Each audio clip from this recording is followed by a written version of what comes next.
Si queréis hacer alguna pregunta, por favor. Gracias.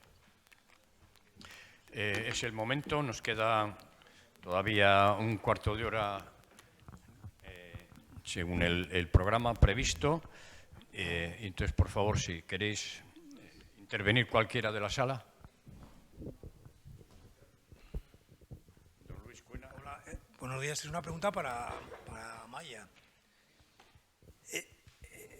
¿Cuál es el umbral de instalación de plantas de biogás que aconsejen meter una instalación de generación eléctrica a pie de planta o que sea más, en una economía de escala, que sea más factible conectar la generación a tubería, es decir, a la red? En Cantabria tenemos una red muy tupida, está muy capilarizada. Hay gas natural procedente de fracking de Estados Unidos que se consume en las casas aquí en Alceda, al interior del valle. Es decir, que ojo, porque a escala de lo que son territorial tenemos una potentísima red de gas que llega a las viviendas y a las instalaciones, mucho más que en cualquier otro territorio de nuestra área conocida, es decir, de cualquier comunidad del norte o de... Pues gracias por la pregunta, Luis. La verdad es que, claro, lo he presentado todo muy rápidamente. La realidad es que para llegar a generar biometano, que es el producto que podríamos inyectar a la red, hace falta una instalación compleja de tratamiento del biogás que se genera en la planta. Hoy en día existe tecnología muy sencilla, vamos a decir, para generar energía a partir de biogás. A partir de 10 kilovatios puedes tener generación eléctrica en tu planta, que sería una planta pequeñita. Sin embargo, por estos términos de economía de escala que se podrían llegar a discutir, el llegar a generar biometano requiere que estés en una planta centralizada de gran tamaño, porque la instalación que necesitas para depurar el gas, para llegar a esa calidad que te permite inyectar a la red, es compleja y hoy en día con mucho coste, vamos. No sé si te he contestado.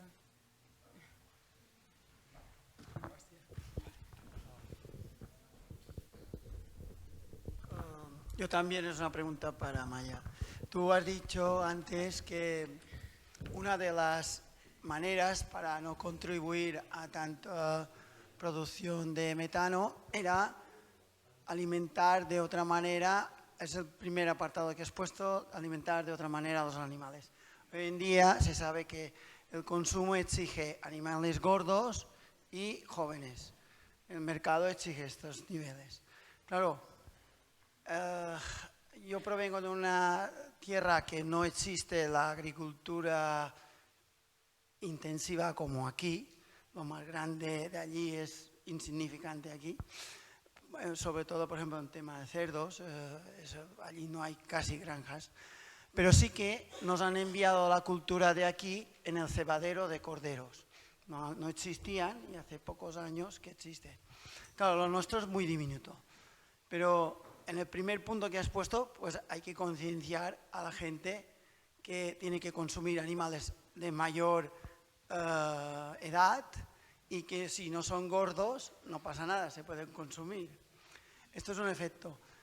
Y has nombrado poco la agricultura extensiva. La producción de agricultura extensiva, yo no puedo ir ahí recogiendo la materia orgánica solo de noche, que es cuando recogemos el bestial, el animal. Pero tú creo que te mueves en niveles muy elevados de granja, de producción de metano. Sí que he oído a veces que en la India granjas pequeñas producen metano para la propia granja. Pero claro, yo creo que esto es un tema que llega muy poco al alcance de los productores o productores pequeños que puedan producir para la sociedad. Bueno, primero aclarar que no sé si te he entendido bien, pero aquí en Cantabria tampoco tenemos este problema de ganadería extensiva de porcino, en absoluto. En Cantabria lo más abundante es la ganadería de bovino y hay como dos modelos, una en la franja costera un poquito más intensivo y en la zona interior menos intensivo. Y por otro lado, lo que has nombrado de... Efectivamente, la ganadería extensiva, depende cuál sea el modelo de explotación, efectivamente puede hacer que se pierda el sentido, el aprovechamiento del purín cuando el purín se está repartiendo de manera natural y no está generando ningún problema, ¿no? Parece que tiene más sentido cuando hay estabulación, cuando hay una concentración de los purines y además esos purines pueden generar problema. Pero incluso aunque no generen el problema, hoy en día se pueden ver como un recurso, que es un poco también la idea que yo quería transmitir.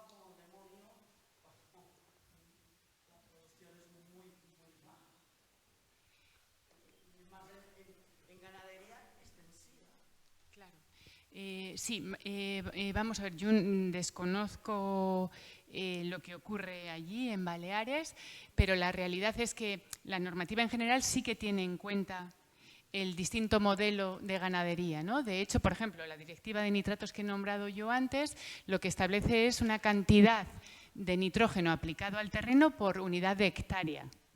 Eso será fácil de cumplir cuando tú tienes una ganadería extensiva o puede ser más sencillo de cumplir, mucho menos sencillo o imposible de cumplir en una macrogranja, ¿no? Entonces, por supuesto que hay que considerar el distinto modelo y distintos modelos requieren distintas soluciones, incluso algunos ni siquiera presentan un problema. En esto estoy de acuerdo, sí.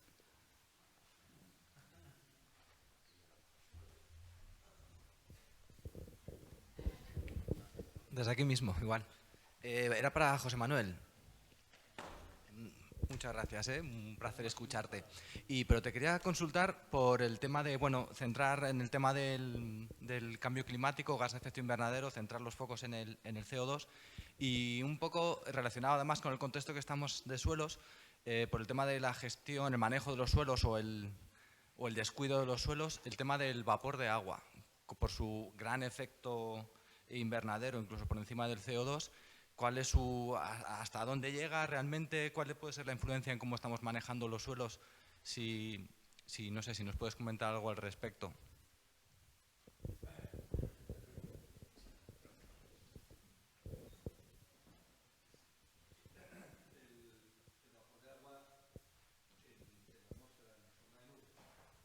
Sí, bueno, y por su efecto invernadero en la atmósfera en general, en la troposfera.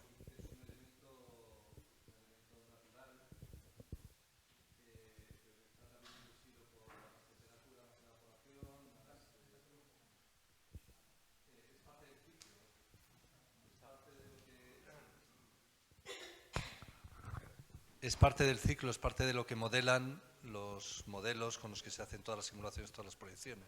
Entonces, cuando se hacen escenarios y proyecciones al futuro, aparte de las concentraciones de gases, hay otros forzamientos como los usos de suelo, que son relevantes. Entonces, todo eso es lo que se maneja en un abanico de escenarios que contemplan todo tipo de forzamientos. Te puedes imaginar, cada vez son más complejos, tienen más dimensiones. Y lo que no tengo constancia es que de la humedad, de la evapotranspiración de las plantas hay un efecto significativo constatable en las proyecciones. O sea, hay muchos efectos derivados del uso del suelo, deforestación, es un efecto gordo conocido. Pero campos de cultivo o campos antropizados urbanos, industriales, todo eso tiene un efecto que se cuantifica en estos escenarios. Y cuando tú te pones a analizar en cada escenario pues las bases que tiene y lo que contempla, podrías llegar a hacer un análisis fino en este sentido, pero no es lo determinante de lo que estamos hablando. Lo determinante sigue siendo las emisiones.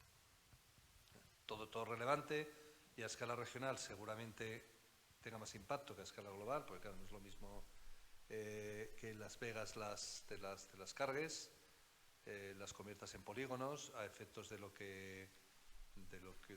clima regional que tendrías allí pues, proyectado en el futuro. Pero esos estudios regionales de detalle no son fáciles de hacer porque hay mucha incertidumbre. Incluso para las emisiones de vapor de agua, me refiero también por evaporación de los suelos al deforestar, las propias combustiones, las emisiones de vapor de agua, su alcance comparado con el CO2 sobre todo, que como que no se menciona mucho el vapor de agua.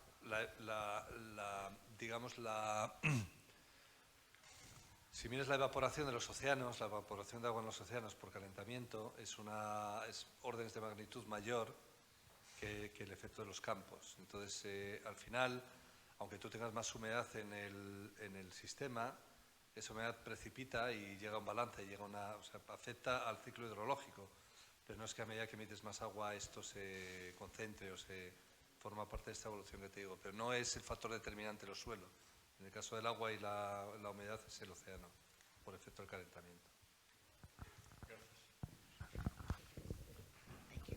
Sí, yo soy Máximo Florín de la Universidad de Castilla-La Mancha. Amaya y sus compañeros nos estuvieron ayudando mucho a poner en marcha la titulación. Soy del mismo área de conocimiento y me parece muy frustrante que un grupo con la excelencia científica tecnológica tengáis los medios y luego resulta que ocurren cosas como las que está ocurriendo en La Limia, en Galicia, en Castilla y León, 700 pueblos que no pueden beber el agua, en Aragón no sé cuántos acuíferos contaminados, en La Mancha tenemos muchas zonas vulnerables, en el altiplano granadino, en el Mar Menor. Entonces veo dos problemas que no sé si ocurren también en Cantabria, me gustaría saberlo. Y uno es el seguimiento que se hace, la normativa, que se haga cumplir eso. Lo que percibo en un montón de sitios que me llaman, hasta de Palencia, donde no sé de qué me conocen allí, es que la evaluación ambiental no se hace bien. Hay mucha flexibilidad para la instalación de este tipo de explotaciones. Y luego, por otro lado, como es un negocio muy especulativo, en cuanto el margen de beneficios baja un poquito, se van y lo dejan abandonado. Entonces, el ejemplo de las plantas que se han montado desde inicios del siglo, si no estoy equivocado, primero hubo un bajón muy grande y se quedaron todas paradas por el tema de los recortes de primas a las energías alternativas. Y ahora otra vez con el coste del gas, ahora están las 29 otra vez paradas. Entonces me gustaría saber, de cara a nuestra ley Intervegas, ¿qué hacemos? ¿De verdad España, con la superficie que tiene y los recursos que tiene, puede producir 4 veces y media, por ejemplo, de carne de cerdo, más de la que consumimos para exportar carne de cerdo a China? Si decidimos hacer eso, ¿qué hacemos? ¿Lo pagamos entre todos? Porque es evidente que no podemos dejar que se sigan vertiendo los purines, tirándolos por cualquier lado, ¿no? O lo que tenemos que hacer es buscar un equilibrio y inclinarnos más hacia repercutir los costes reales a través de una aplicación de la normativa en estos negocios. No solamente en las plantas, sino también en los productores de los purines. No sé si... Yo sé que no os metéis mucho en economía, pero tal vez por vuestra experiencia conocéis alguna solución. Gracias. Simplemente quiero decir que se nota que somos del mismo área de conocimiento, porque yo creo que el planteamiento que tenemos es totalmente coincidente, ¿no? Con lo cual poco puedo aportar a lo que comentas. Desde luego, para el desarrollo de este tipo de plantas, como de las que he hablado yo, es importante que haya una estabilidad en las políticas del mercado energético, vamos a decir, ¿no? Y por otro lado, Cantabria, lo que has comentado al principio, Cantabria es un caso diferente al que ha ocurrido en otros lugares. No tiene tanta presión de macrogranjas, o por lo menos se está defendiendo de ella, y al revés, ¿no? Viene de una larga tradición ganadera que en un momento dado hubo que desmontar en parte y bueno, y se mantiene lo que se mantiene. Pero por eso mismo no hay tampoco casos graves de contaminación por nitratos, ¿no? Pues desde Intervegas Cantabria también queremos agradecer a todos que hayáis venido y os presento a Gaspar Anavitarte, que es el secretario general de Ugankoa, que va a hacer una pregunta, que es el representante de muchos ganaderos de Cantabria. Sí, era para José Manuel. El tema del biogás se plantea en dos frentes, ¿no? Por un lado dice conseguimos energía tan necesaria y todo esto, bien, no tengo nada que decir, pero por otro lado dice vamos a eliminar el metano, que es tan perjudicial y todo esto, porque claro, eliminar el metano es trasladar moléculas de CH4 a moléculas de CO2. ¿Para el cambio climático eso es positivo, es negativo, es neutro? Hombre, de manera neta es positivo, sencillamente por el efecto amplificador que tiene el metano. Son mejores 29 a efectos de cambio climático, 29 moléculas de CO2 que una de metano.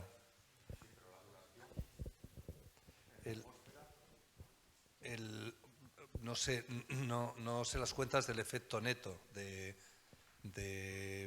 la duración, pero el metano en la misma concentración, en el mismo volumen es mucho más contaminante que el CO2.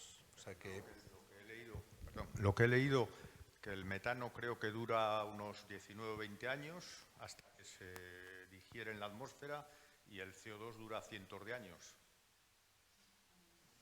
Pero no lo sé, por eso pregunto, pero transformar una molécula en otra, bueno, pues igual es complicar más las cosas o igual no. Yo por eso pregunto si hay un cálculo neto del efecto que va a tener una molécula u otra al final de la película, ¿no? Hay de todo. El tema es que cada uno sabemos la parte que nos toca. Porque igual ahora, que hay menos problemas, es mejor soltar metano que no CO2, que va a perjudicar dentro de cuando más problemática está la cosa, hemos trasladado las moléculas para allá. Bueno, no sé si me seguís un poco pero pregunto, a ver. Pásale a Maya. Esos cálculos se consideran y ellos no exactamente él, pero la gente del panel intergubernamental lo considera, y ese numerito que decimos nosotros de aproximadamente 29 veces mayor efecto invernadero del metano está calculado para los 100 años. Para un periodo de recuento más corto, el metano todavía tiene un efecto mucho mayor, se potencia más. Con lo cual, efectivamente, ese efecto a largo plazo se tiene en cuenta. Y sin duda, el balance es positivo cuando se transforma en dióxido de carbono, radicalmente. El metano, las plantas sí absorben metano, absorben CO2, metano no.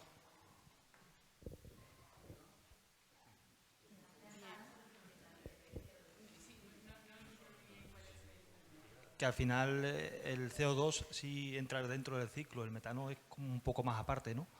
En referencia a lo que ha dicho él. Casi vamos a liarla con hacer un gas como el metano, que no está, en ese ciclo como que está más excluido, ¿no? Sí, yo creo que... Porque el sumidero se hace con CO2, no con metano, ¿no? Sí. Bueno, yo creo que estamos de acuerdo. A ver, aquí lo que se planteaba con la digestión anaeróbica es simplemente generar metano para luego aprovechar su potencial. Efectivamente, en ningún momento queremos emitirlo en ningún lado. De hecho, o bien lo aprovechamos para obtener energía, que yo creo que sería lo que deberíamos hacer, o bien lo quemamos para, aunque no lo aprovechemos, no emitir metano, sino emitir dióxido de carbono. Sí. Hay un tema muy rápido, un minutito, que es el de la urgencia. Entonces, si el metano no lo reducimos drásticamente, y drásticamente es muy drásticamente, 50% ya en muy poco tiempo, nos vamos a salir del límite, hagamos lo que hagamos dentro de 100 años. Entonces, el hecho de reconvertir metano en otro gas CO2, que tengo más control sobre él, entre comillas, es a corto plazo positivo. Entonces, de hecho, ahí hay un problema gordo, porque no hay el potencial para reducir metano, reducir cabezas. Y no es previsible que en un plazo tan corto como el que hace falta, menos de una década, se puedan reducir las cabezas de ganado a la mitad, se puedan reducir explotaciones. Entonces hay que tener otro tipo de soluciones, y que las mismas cabezas sean menos contaminantes es una muy buena. Cortoplacista, pero para estar dentro de los límites. Hola, buenos días. Soy Luis de San Roque de Río Miera. Quería preguntar a Manuel, básicamente, por lo de la cuestión de... una pregunta. Yo llevo mucho tiempo observando el cielo, no solo aquí en Cantabria, sino en otra parte de España, y veo constantemente esas rayas blancas que se observan en el cielo prácticamente todos los días, que muchas veces coinciden con días de mucho calor. Y quería saber si esas rayas que supuestamente producen los aviones, unas veces dicen que pueden ser estelas químicas o que pueden ser vapor de agua, ahí está la discusión, no sabemos muy bien, pero que se ve y que cada día son más visibles a poco que mires al cielo, si esas tienen cierta influencia o no en el cambio climático que estamos sufriendo o no tiene nada que ver. Gracias. El efecto de condensación, que vuelve a ser humedad, vapor de agua en el aire de las turbinas de los reactores, está cuantificado y está constatado, y de hecho cuando estos 2 años de pandemia, el año en que se pararon todos los transportes, se paró la aviación, puso a prueba muchas de los cálculos y muchas de las teorías que se habían hecho sobre procesos derivados de todo esto, y permitió también constatar qué porcentaje, qué efecto tiene. Entonces las estelas tienen un impacto. La aviación comercial tiene un impacto, tanto por la producción de CO2 como por esto que comentamos del exceso de vapor de agua. Pero no sé si la pregunta iba sobre si hay más estelas de las que debería haber. Hay las que hay, los aviones que hay son los que hay. No creo que haya estelas que aparezcan o desaparezcan de manera que no comprendamos. Y hay un problema, como todo, de exceso de consumismo. O sea, volamos mucho más de lo que deberíamos, igual que comemos mucha más carne, etcétera. Es todo desproporcionado. Entonces, mires donde mires, hay un problema que afecta en más o menos escala, más o menos medida, en este caso al cambio climático, a la sostenibilidad, y todo, o sea, si tenemos que reducir al ritmo que nos hace falta, pues en todos esos problemas hay que hacer algo. O sea, hay que hacer algo con la aviación, hay que hacer algo con el ganado, hay que hacer algo, pero con todo, no es con una parte, porque entonces no llegamos. Entonces, la aviación es un problema, y es un problema que está estudiado, que está analizado, y que hay que poner una solución. ¿Qué solución? Pues, en teoría, la esperanza era viajar menos, sobre todo por temas profesionales, porque cuando la gente se va de vacaciones, eso ya parte de un espíritu o de una voluntad personal que es difícil interferir, pero el tema profesional sí que se puede decir a la gente, pues no hace falta que te vayas a Madrid en avión ni en nada, si puedes hacer una videoconferencia en la mayor parte de los casos.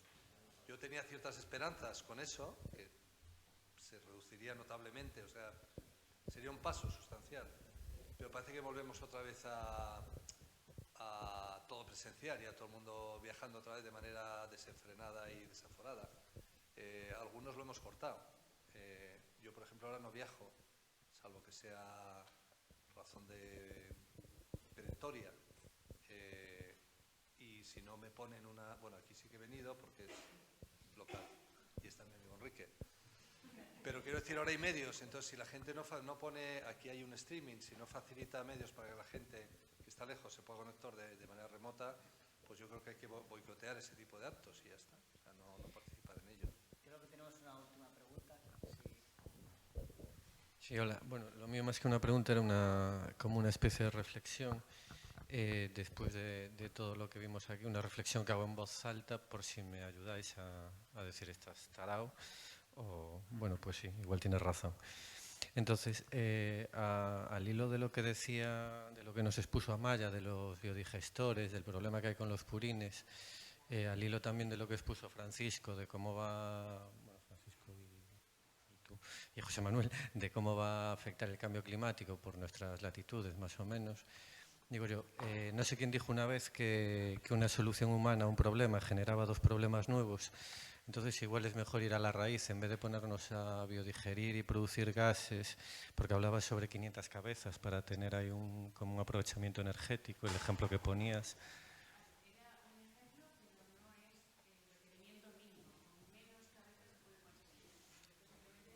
Vale, lo único digo, igual era más fácil cambiar el modelo, ¿no? Reducir un poco la ganadería, pues lo de Tocinolandia y todos estos modelos de granjas hiperintensivas, volver a otro tipo de ganadería igual más tradicional y si cuadra cambiar un poco más los usos de cara a esa soberanía alimentaria, no solo para las personas, sino también para los animales. No sé. Vale, buena reflexión casi para colofón, que cada uno se la lleve consigo mismo. Sí, es que ahora decimos que vamos a comer.